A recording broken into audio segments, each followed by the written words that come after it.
ঠিক আছে অডিও। এই প্রথম দাঁড়ালেন, কেমন লাগে? প্রথমে ধন্যবাদ জানাই আমার সাংসদ শ্রী অভিষেক বন্দ্যোপাধ্যায়কে। আজকের ওনার দেখেই আমার রাজনীতি শুরু এবং রাজনীতি করা, এবং তার সঙ্গে আমাদের দলনেত্রী মমতা বন্দ্যোপাধ্যায়কে ধন্যবাদ আমাকে মমতা পশ্চিমের তৃণমূল কংগ্রেস প্রার্থী করার জন্য।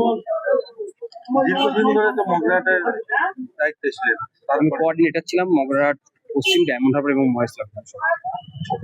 এরপর মানে মগরাহাটের মানুষের জন্য 24 ঘন্টা ওদের পাশে থাকতে চাই, ওদের সাথে থাকতে চাই। যে কোনো সুবিধা অসুবিধায় ওরা আমাকে 24 ঘন্টা পায়।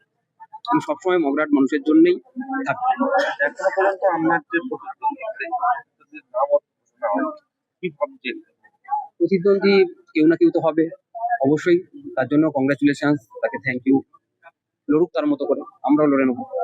কবে থেকে লাগছে? আমি অলরেডি নেমে গিয়েছি।